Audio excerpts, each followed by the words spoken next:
Mēs ikdienu dzirdam simtiem skaņu. Bet tikai, kad tās sāk kļūt klusākas, saprotam, cik ļoti dzirde ir mūsu tilts uz pasauli un cilvēkiem ap mums. Bieži cilvēki pamana to, ka viņi nesadzird apkārtējās ikdienas skaņas. Bieži tas, ka arī apkārtējie vai tur ģimenes locekļi, radinieki, paziņas pamana to, ka televīzija ir pagriezta skaļāka, nesadzird sarunas skaidri. Tie ir, teiksim, tādi paši tie galvenie, tie pirmie simptomi, tās pirmās pazīmes, ka kaut kas ar dzirdi vairs nav kā vajag. Audiomedika uzņēmums ar vairāk nekā 19 gadu pieredzi un 15 dzirdes centriem Baltijā. Tieši šeit šodien noskaidrosim, kādi ir galvenie dzirdes zuduma veidi un kā mūsdienu risinājumi palīdz uzlabot dzirdi. Tie galvenie iemesli būs šī dzirdes orgāna nolietošanās, jo dzirdes orgāna specifika ir tāda, ka viņš mums strādā visu mūžu. Vai mēs gribam, vai mēs negribam šīs skaņas dzirdēt, mūsu dzirdes orgāns strādā visu laiku, un kā jau kas dzīves gaitā nolietojas. Citam nedaudz agrāk, citam nedaudz vēlāk, bet kaut kādā brīdī dzirde paliek sliktāk. Protams, ir daļa arī no šiem pacientiem, daļa no cilvēkiem, kam dzirde pasliktinās kaut kādu veselības vai medicīnas problēmu dēļ. Bet lielākā daļa tomēr būs tie, kam šī dzirde ir pasliktinājusies dēļ gadiem. Vidēji, ko mēs redzam, aptuveni 50 līdz 60 gadu vecums ir tas brīdis, kad mēs sākam pamanīt šīs problēmas biežāk. Un, protams, tad gadiem ejot, dzirdes zudums paliek arvien biežāk un biežāk sastopams.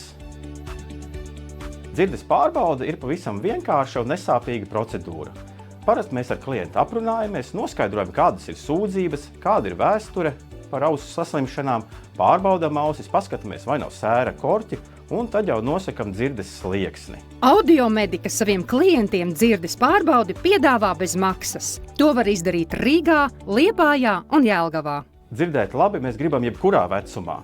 Un tīpaši mūsdienās tā burvība ir pieejama mūsdienu tehnoloģijām, dzirdes aparāti ir mazi, kosmētiski, skaisti, gudri. Audiomedika saviem klientiem piedāvā Philips dzirdes aparātus. Ar klientu, kā jau minēju, mēs izrunājam, mēs noskaidrojam, kāda ir viņu ikdiena, kādas ir vēlmes, un tad jau mēģinām piemeklēt labākos Philips dzirdes aparātus. Jo mūsdienās dzirdes aparāti ir gudri, viņi ir mazi, viņi arī ir lādējami, vairs nav jāuztraucās par bateriju nomaiņu, var saslēgt viņus ar telefonu, straumēt mūziku, straumēt telefonu zvanus. Ērtākai lietošanai ir arī pieejama aplikācija, ja vēlamies pagriezt skaņu skaļāk, klusāk, pieregulēt citus uzstādījumus.